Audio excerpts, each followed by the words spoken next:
All over the planet, people have been suffering from a mysterious disease that attacks only the adult population. The contamination is believed to come from a biological weapon that for some reason does not cause any harm to children and preteens. However, when the infected youngsters reach puberty, the effects of the disease are fatal. After years of trying to contain the virus, humanity has been completely contaminated and all the adults are dead. Furthermore, all the children that have survived have an expiration date, because as soon as they reach puberty they will be exterminated. In a post-apocalyptic world, Luca is playing with his carts in the forest when he is surprised by two other children. The masked girl orders Luca to hand over his backpack, but the young man refuses and threatens her with a screwdriver. After being attacked, Ines fights back and uses her machete to strike the boy a fatal blow. Next, Bowie steals her backpack and verifies that there is no water or food inside. The pair is about to lose hope of finding supplies in that forest when they hear a distant song. Ines then uses her binoculars to spy and discovers that there is a small village nearby. Suddenly, a child appears and Bowie is excited to realize that there is water there. So the two friends plan a way to take over the village and Ines cuts off a piece of Luca's jacket to tie it around her knee, pretending to be injured.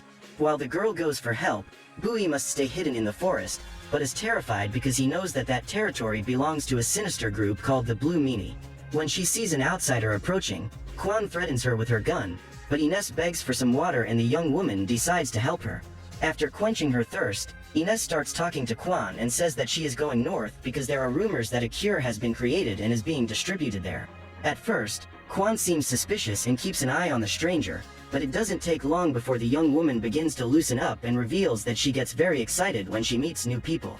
Then, Ines takes advantage of this euphoria and waits for a moment of distraction from Quan to steal her gun and try to take her hostage. However, the girl does not give in to the traitor's provocations and decides to challenge her. When Ines realizes that Quan is approaching, she shoots and discovers that the gun is a toy. When she realizes that she is helpless, the girl turns away and prepares to run away. However, she accidentally steps on a nail that is in her way and faints in pain. While she is unconscious, Ines has nightmares about the time she was admitted to a hospital, before all adults became extinct. Startled by the terrible dream, she wakes up screaming and finds Quan cleaning the wound on her foot. After making a dressing, the girl goes to prepare dinner and serves a bowl of soup to her guest.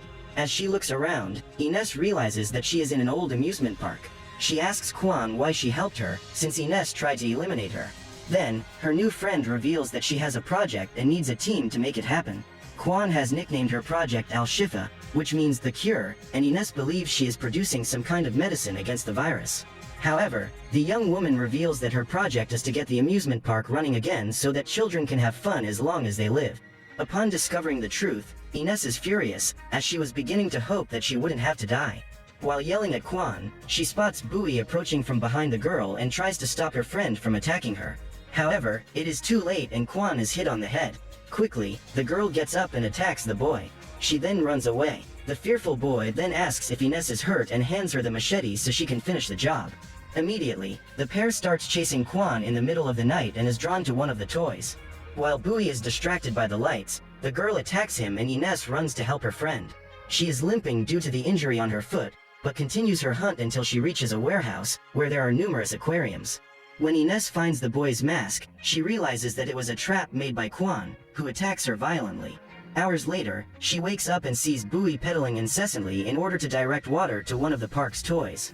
At this point, Quan is furious that she has been betrayed twice and decides to prove to Ines that her project is worthwhile. She then pushes the girl down a toboggan and they both slide at high speed until they fall into the lake. After they get out of the water, Ines is in a completely different mood and says that she would like to slide again. In that instant, she understands Quan's project to rebuild that park and allow the surviving children to have fun until their day comes. During puberty, young people undergo significant changes in their bodies. One of these changes takes place in the larynx, the organ responsible for emitting the voice. As teenagers grow older, their voice thickens and this structure increases in size. This is when the virus starts to act. Those who are younger end up seeing all their friends taken by the disease and witness dozens of deaths before their day comes. Although she handles it well these days, Ines was not always such an indifferent girl. The first time she took someone's life was to belong to a certain group of children and increase her chances of survival. After eliminating an innocent boy, she had a panic attack and was in shock for quite some time. So now that she can live a more peaceful and safe life, the young woman wonders what to do and manages to catch a fish while lying facing a lake. Seeing the two girls having fun together, Bowie is furious because he feels betrayed by his friend. After being carried into the living room, Ines places the fish in the aquarium and Quan begins to imagine the day when she will have the largest aquarium in the world, which will house hundreds of species. At that moment, the girl opens a cabinet that contains the most different types of weapons, and Ines wonders why she uses a toy rifle to defend herself. Next, Quan takes a pair of binoculars and, after observing the forest for predators, decides to remove Ines' anklets. The young woman is still afraid of being betrayed once again, but decides to give a new vote of confidence, hoping that that girl will help her build Al-Shifa. Suddenly, Ines takes the knife that is in the girl's waistband and attacks her. However, Quan was not her target, but a snake approaching from behind her. Later, while the friends are painting one of the toys, they talk about the existence of blue meanies and Ines claims that they were invented by some squad who wanted to use fear to keep their subordinates in line. The girl claims to know this because she used to be part of a group of rebels. However, all the members were older, so she and Bowie are the only ones still alive. Upon hearing this, Quan reveals that she would like to be part of a team, because the only person she can count on in that world is Luca, her older brother. She then tells her that the boy is a big lazy slob and instead of helping her take care of the park, he prefers to stay in the forest playing with his little cars. At this point, Ines realizes the mistake she has made, and despairs when she realizes that she has eliminated her new friend's brother. Quan then asks if the young woman saw Luca while she was in the forest, but she claims that she never met the boy. Later, while washing her brushes, Ines thinks about what to do from now on, because she knows that sooner or later Quan will discover the truth. So she goes to the closet where the keys are hidden and takes them all to try to open the chains that imprison Bowie. After testing each one, Ines realizes that she took the wrong keys and directs the boy to apologize to Quan, so she will let him go. However, Bowie refuses to do this and states that he is not a liar like his friend. Upon hearing this, Ines is furious and leaves. Then the boy remembers the day he met her. He had just been beaten up by some bullies at his school when Ines approached him and helped him get back on his feet. The young woman has always been a heavyweight, and shortly after joining a teenage gang, she defied her leader and seized power. In a few minutes of leadership, she ordered Bowie to eliminate the former leader and the boy followed her orders without hesitation. After having fun in the park with Quan, Ines goes to the kitchen to make dinner and prepares a delicious stew with the meat of the snake she captured a few hours ago. That night, during a conversation, the girl tells how, before the virus spread, she was sick and spent a lot of time in the hospital. To relieve her boredom, Ines always reads several books, and her favorite stories were those in which everyone died at the end, being devoured by the most bizarre monsters. After some time in the hospital, the girl began to wonder what she would do if something like this happened to her, so she began to study survival strategies and protocols. What Ines couldn't imagine was how useful this knowledge would be, because months later the apocalypse began and she was prepared to be one of the last survivors on the planet. The pair are working to get the power to the amusement park turned back on, and with the help of her friend, Quan finally manages to take the first step toward realizing her dream.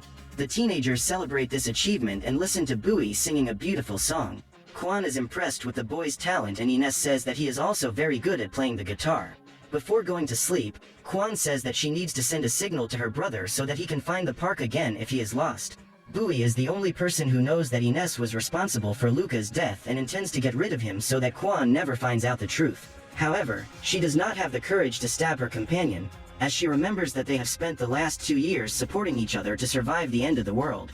After lighting fireworks, Quan wonders if Luca is still alive and ends up attracting the attention of a group of young people who are wandering in the forest. Feeling guilty for hiding the truth from her friend, Ines comes forward and is ready to assume what she has done. However, Quan says she is resigned to the fact that she has lost her brother, because this is the fate of all infected young people. The girl then throws a toy car into the lake and claims that this was the first step to forgetting him. Quan knows that this will be her fate soon, so she wants to rebuild that park. That way she will be able to leave something meaningful behind when she is gone. In an attempt to comfort her friend, Ines sits down next to her and holds her hand.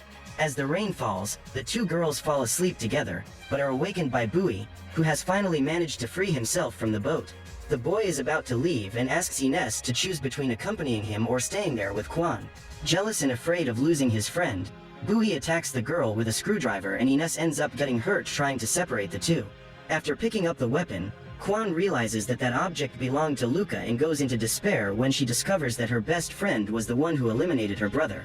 Furious, the young woman threatens them and orders the delinquents to leave before she returns with her rifle to eliminate them. However, while cursing the culprits for her brother's death, Quan starts coughing and Ines realizes that she is suffering the symptoms of the disease. Desperate, the girl tries to help her, but there is nothing that can be done to save her.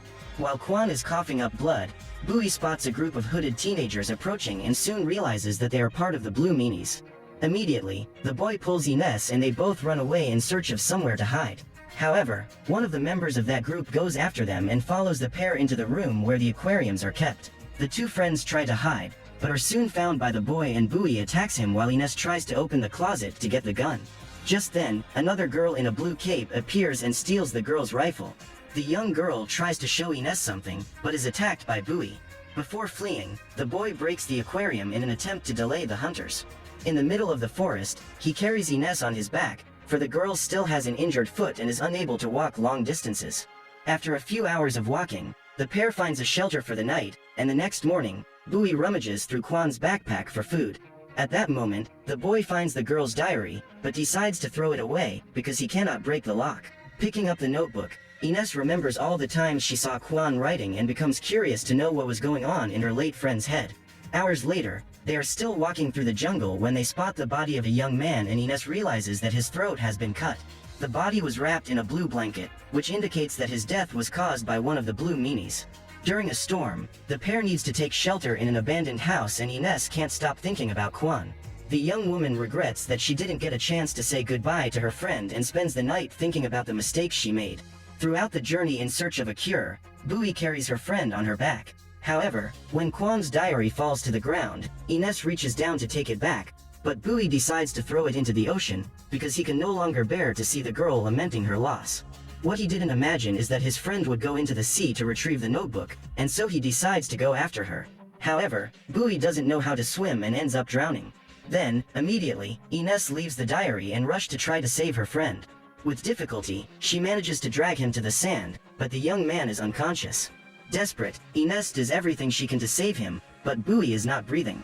After a few minutes of cardiac massage, the boy is revived, and she feels extremely relieved. The sun is setting and the duo decides to make weapons to defend themselves. They are tired of running away and decide that now it is time to hunt down all those who plan to hurt them. For the plan to work, Bowie needs to be the bait, and the next morning he uses his beautiful voice to attract the attention of the Blue Meanies. When her enemies reach the place where the trap was built, Ines cuts the rope and releases a sphere of thorns onto her enemy, who manages to dodge the attack easily. Bowie must attack the boy, and Ines goes after the girl with the rifle. After disarming her, she uses the young woman as a hostage to force her friend to free Bowie. Ines was about to eliminate the couple, but seeing them embracing, she decides to let them live because she remembers Quan. When the two friends leave to go away, the girl with pigtails goes after them and asks for a pen to be able to communicate. She then writes a message on her forearm and claims to know a way to help them cure themselves of the disease. At that moment, Ines begins to manifest the first symptoms and starts expelling blood from her mouth. Bowie is desperate to see her friend about to die and decides to accept help from the Blue Meanies. While she is unconscious, Ines is reunited with her friend and asks if they are both dead. The girl is sorry for the mistakes she has made and the people she has hurt, but Quan tries to reassure her and asks her to keep going, because she still has the chance to use her life to do good to others. Ines then asks for her friend's forgiveness and hugs her. In this way, she finally gets to say the goodbyes she never had. Suddenly, the girl wakes up and realizes that she is in a hospital room. Her neck is bandaged and she feels a pain in her throat. At that moment, a young doctor approaches her bed and uses a small board to communicate with the girl. Upon reading the written message, Ines discovers that she is cured of the disease. However, her larynx had to be removed and now she is no longer able to speak. After leaving her room, the teenager discovers that she is in a refuge filled with young people who have managed to survive the effect of the virus. They all live together and contribute to the growth of the community. The group has a single goal, which is to recruit as many survivors as possible so that they too can be cured. A few days after her surgery, Ines meets Bowie again and finds out that he is also free of the disease. The two friends then embrace and prepare for their next mission. A few weeks later, a lonely young woman is walking through an abandoned field when she hears the sound of a guitar. Ines and Bowie are sitting in the shade of a tree when they are surprised by the girl, who threatens them with a pistol and orders them to hand over their belongings. What the girl didn't realize is that she was falling into a trap and is easily caught after trying to get the backpack. As the young woman tries to break free, Ines offers her food and opens a loophole to invite her to join the Blue Meanies. That night, the young woman is taken to the shelter and meets the rest of the group, who gather around a campfire while listening to the beautiful melody Bowie produces on his guitar.